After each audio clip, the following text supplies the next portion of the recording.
지금 이 시간까지도인데 앞서 8절과 대립시켜 바울의 가글에서부터 현재에 이르기까지 사도로서의 활동을 소개하고 있는데 고린도후서에 더 자세히 언급되어져 있다. 바울의 삶은 예수의 그것과 매우 비슷하고 흡사한 점들이 많이 있는데 학대를 당하고 집 없이 떠돌아다니고 그러는데 고린도 교인들이 복음이라는 이름으로 배부름과 부유 가운데 왕노릇하고 있을 때 사도들은 복음 때문에 온갖 고난과 굶주림에 시달린 것은 엄청난 역설이 되는 것이다. 우리의 손으로 힘써서 일했습니다가 나오는데 그는 이 사실을 여러 번 언급하고 있다. 고린도후서 11장 7절에도 그렇다. 바울은 특히 헬라인들이 전시했던 육체 노동을 하면서 전도비를 마련하였고 온갖 멸시를 당하였다. 욕을 먹으면서 축복을 해주고 온데 분사형으로 욕을 먹으면서 축복해주고는 즉 욕 먹는 것과 축복해주는 것을 동시적이며 엄청난 고난과 핍박 가운데서도 참고 승리하는 최선의 삶을 나타내 보여주고 있는데 그러나 당시 헬라 사회에서는 이런 삶의 태도가 미덕이 되지 못하고 오히려 멸시와 비웃음의 조건이 되었다고 성경은 기록하고 있죠. 모욕을 당하면 친절하게 대답합니다인데 바울의 태도와는 달리 고린도 교회들은 당파를 지어 상대에게 모욕을 주고 비방하고 서로 비판하였다.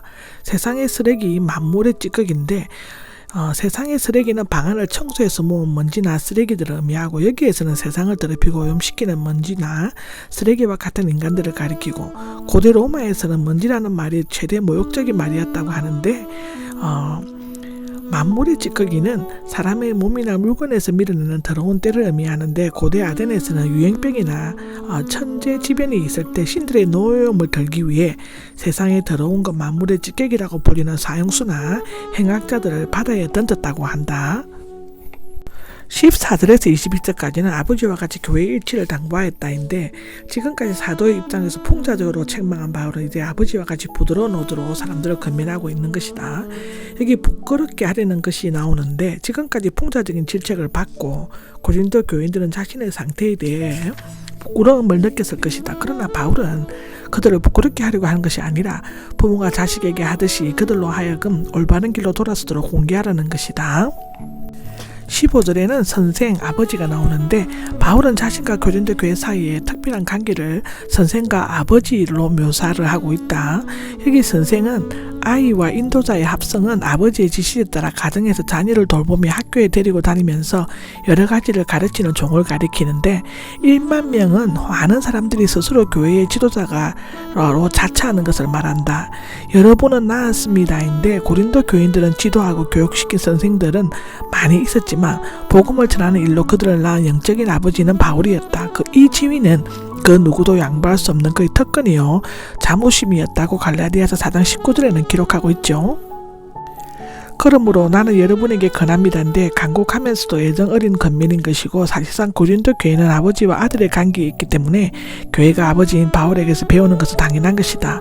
나를 본받는 사람들이 되십시오는 바울이 빌립보 교회와 데살로니가 교회에 대해서도 같은 권면을 하고 있는데 말하자면 내가 그리스도 안에서 복음으로서의 너희를 낳았으므로 나를 본받는 것이 그리스도 안에서 복음을 믿는 일이 될 것이다이다. 그리고 나를 본받지 않으면 그리스도를 떠나고 복음을 멸시하게 될 것이고 나를 본받으면 가난과 박해와 조롱을 당하게 되겠지만 이후에 영광과 존귀와 함께 동참하는 것이 될 것이고 바울을 본받는 것은 바울 파에 속하는 것이 아니라 그리스도를 본받는 것이다 라고 성경은 말하고 있죠. 신실한 아들인 디모데가 나오는데 디모데도 바울을 통해 회개한 믿음의 아들이었으며 그 기록은 사도행전 16장, 디모데전서 1장 2절, 디모데후서 1장 2절에 나온다. 가장 경건하고 신실한 제자였는데 여기 보냈습니다는 서신체 부정가근은 편지를 읽을 때 진행되는 과정에 있음에 나타나는데 디모데가 바울과 함께 있으면서 편지의 공동 발신으로 기록되어 있는 것이지만 이 편지에 없는 것은 바울의 편지를 기록하고 있을 때 디모데는 이미 바울께서 떠났던 것으로 추측되어진다. 그는 내가 생각나게 해줄 것입니다인데 바울은 디모데를 통해 바울 자신이 각 교회에서 행한 것들을 고린도 교인들에게 전해줌으로써 바울이 행동한 것이 각 교회의 보편적인 것이 되었고 고린도 교회에만 특수한 것이 아니었음을 밝히며 또한 자신이 얼마나 그리스도인에 합당한 생활을 했는가를 가르치기 위한 것이다. 그렇지만 디모데의 방문과 가르침은 큰 효과를 거두지 못했던 것 같은데 여기에서 생활 방식은 문자적으로 길이며 일정한 형을 갖춘 그리스도의 생활에 대한 교훈을 가리키고 있다고 성경은 말하고 있다. 어떤 사람들은 교만해졌습니다가 나오는데 디모데를 고린도 교회에서 보낸다는 소식이 전해졌을 때 교회 안에서는 바울이 오지 않을 것이라고 생각하고 온갖 중상을 하는 자들이 생겨났는데 그들은 마치 자신들이 파가 승리한 것처럼 자랑하고 교만하였다고 기록되어져 있다. 주님께서 원하신다면이 나오는데 만일 주님의 뜻이라면의 의미이고 신약에 많이 나오는 표현이고 로마서 15장 고린도전서 16장에도 나오죠. 바울은 무슨 일을 하든지 주님의 뜻을 따라 행하려고 하였다고 하는데 여기 곧은 빌립보서 2장 19절 디모데후서 4장 9절을 빠르게 나타내며 그의 전도 여행 계획과 모순되지 않는다.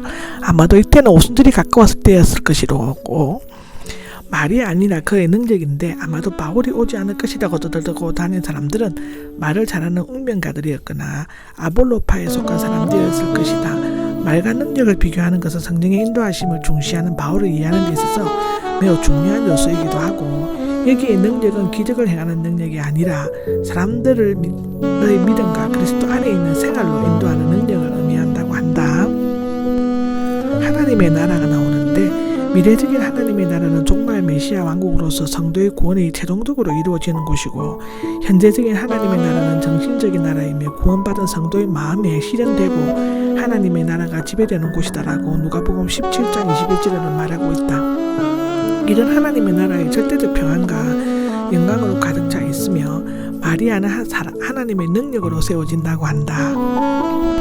여기 매는 사랑과 온유한 마음을 말하는데 만일 고린도 교인들이 끝까지 얘기하지 않고 여전히 교만하여 분열을 계속한다면 바울이 아들을 훈계하기 위해 드는 매 여기에서는 사도에게 주어진 영적인 징계나 연단을 가지고 갈 것이라고 하는데 그러나 그들이 겸손하게 회개하고 당파심이나 잘못된 것을 고친다면 사랑과 온유한 마음 문자적으로 온유한 영을 가지고 갈 것이라는 것이다. 이 두 가지 중에서 어느 것을 택하느냐고 결단을 촉구하고 있는데 물론 온유한 영일 것이다.